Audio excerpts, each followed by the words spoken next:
भरना प्रारंभ हो जाएगा। जो आपके जाने के बाद खाली हो गई ना जगह, वो भर जाएगी। आप ये मत सोचिए, हम लोग ये ना सोचे कि हम चले जाएंगे तो जगह खाली हो जाएगी, हमारे बगैर रुक जाएगी सृष्टि।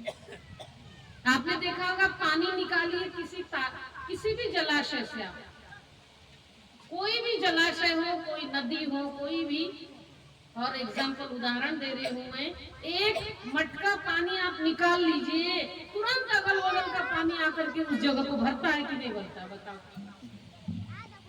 जैसे आप एक मटका पानी निकाल लेते हैं, वैसे ही अगल बगल का पानी आकर उस गैप को भर देता है, उस गड्ढे को बंद कर देता, भर देता है। ऐसे ही है, आप जाओ तो सही, आपका इंतजार कर रहे जाने का, दूसरे लोग व्यवस्था बनाने के लिए तैयार है। कहानी आती है, एक भाई था, एक भगत, कोई व्यक्ति था। भगत तो हम यूं ही बोलते, एक उदाहरण दे रही हूँ कि वो बेचारा जंगल में फंस गया कहीं, बदमाशों ने घेर लिया उसको, लेके चले गए अपने डेरे पे। बदमाशों का जो ठिया होता है उसको क्या बोलते हैं, अड्डा, है ना। डेरा तो आप लोग उसको बोलते हैं, घरवर को डेरा बोलते हैं।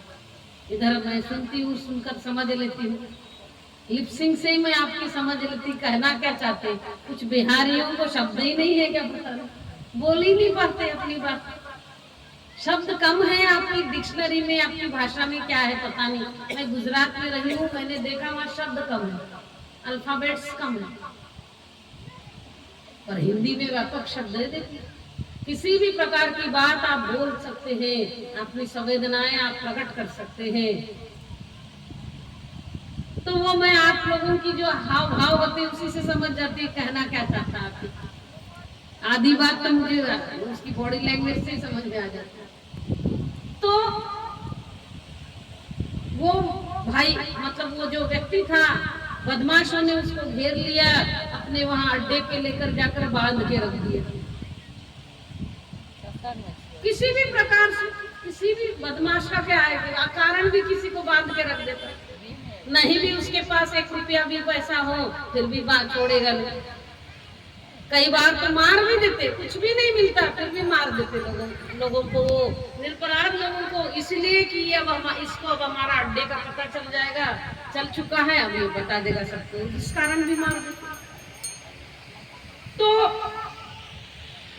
उसको बांध के रख दिया, उससे प्रॉपर्टी मांगी, उससे प्रॉपर्टी बेचारे के पास कुछ नहीं थी, खाता था, कमाता था, खाता था, बस मजदूर तबके का आदमी, दिन भर कमाई करता था, शाम को कुछ ला करके खाता, बच्चों को खिलाता, गांव में लेके जाता घर पे पैसा दिहाड़ी।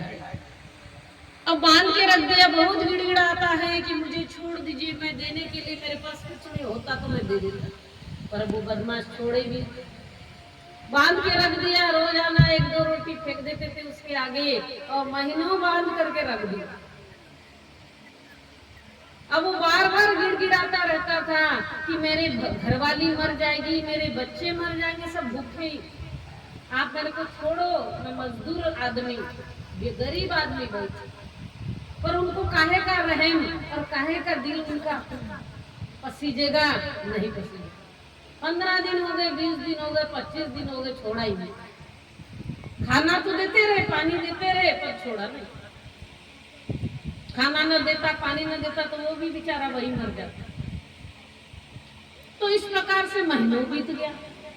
महीने भर बाद पता नहीं कैसे वो वहां से छूटा, किसी प्रकार से वहां से भागा वो, और गांव की तरफ अपना छिपते छिपाते जब आने लगा, तो वो मन में विचार करता है कि मेरी पत्नी और बच्चे मर चुके होंगे, क्या खाने को किसी ने क्या दिया होगा, कौन देने वाला है, मुझे तो यहाँ बांध करके रखा था, मैं मेहनत मजदूरी करके रोजाना कमा कर कुछ खिला भी देता था, अब उससे भी गए, वो तो मर ही चुके होंगे। ऐसा सोच कर रोते हुए वो अपने घर की तरफ बढ़ता है, और दूर से देखने पर दिखाई देता है कि पत्नी चूल्हे पे खाना बना रही थी, मरी नहीं थी, और बच्चे भी आना जाना कर रहे थे, कुछ न कुछ काम से घर के अंदर बाहर आ रहे थे, जा रहे थे, 2-3 बच्चे। उसने गौर से देखा और सोचा कि ये मुझे देखकर खुश हो जाएंगे, इनकी तरफ बढ़ता हूँ। एक्चुअल में वहां क्या हो चुका था कि जैसे उस व्यक्ति के जाने की खबर मिली, पत्नी और बच्चे सब रोने लगे। गांव वालों ने सबने मिलकर हेल्प कर दी। ऐसे काम में हमारा समाज बहुत आगे आता है। कोई गरीब को बड़ी जल्दी चंदा वंदा दान, कोई अनाज दे देगा, कोई कपड़ा दे देगा। इस प्रकार से महीने भर का तो राशन उनका एट ए टाइम हो गया तैयार। मतलब उसी 1-2 दिन के अंतराल में लोगों ने अच्छा खासा उनको खाने पीने का जुटा दिया। उसके बाद गांव की मुखिया ने भी दया कर दी, उस महिला को भी छोटी मोटी कहीं नौकरी दिला दी, कहा इससे तुम अपना कमाते खाते रहना, और बच्चों की भी स्कॉलरशिप दे दी, यानी कि बच्चों को भी पढ़ने लिखने में कहीं लगा दिया। कुछ पार्ट टाइम जॉब में लग गए बच्चे, थोड़ा बहुत कमाने लग गए, अच्छा खासा चलने लग गया था उनका। मैंने अभी बताया ना आपको कि पानी आप एक मटका निकालो और जगह का पानी उस जगह को भर देगा तुरंत ही। आप बस जाने की तैयारी करो, दूसरे लोग भर, या आप भुलाने के लिए तैयार बैठे, आपके ही अपने लोग आपको भुलाने के लिए तैयार बैठे। वो 10 दिन 20 दिन के बाद ही भूलना प्रारंभ कर देंगे, अपने काम पर चल देंगे, कोई आपके लिए बैठे नहीं रहेंगे। वो तो रिवाज है, रस्म बना रखा, 13 दिन तक क्रिया रोवे, फिर करे घर बासा।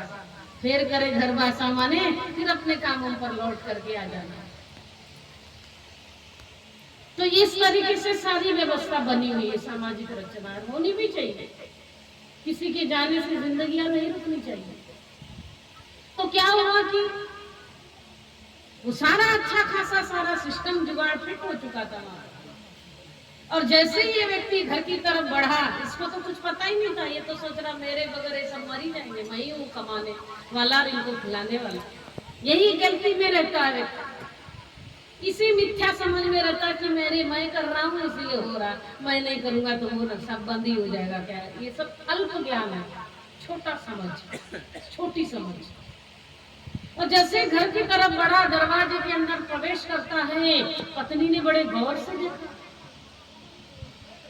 और लेकर के 2-4 मिनट क्षण भर सोचती है वो, और सोच करके चिल्लाने लगी, भूत समझने लगी उसको। और उसके पीछे रोटी बनाना छोड़ दिया, जलती हुई लकड़ी लेकर उसके पीछे दौड़ी कि ये कहां से आया, ये भूत बन के अब हमको सताएगा लगता। ये इतने दिन बाद आया तो क्यों आया, और चिल्लाती है, बड़बड़ाती है कि जितने दिन तक था पेट भर खाना नहीं देता था, तन भर कपड़ा नहीं देता था, अब जैसे हमारा सब ठीक हो गया ये फिर आ गया तंग करने के लिए, हमको दुखी करने के लिए। सबसे ज्यादा पत्नी ही पीछे पड़ गई। बच्चे तो बेचारे सोचने लगे हुआ क्या है, और बच्चों को भी अपने खबर में कर लेती है कि ये तुम्हारे पिताजी नहीं है, उनका भूत है, भगा के छोड़ा उसको। देखिए कंडीशन है,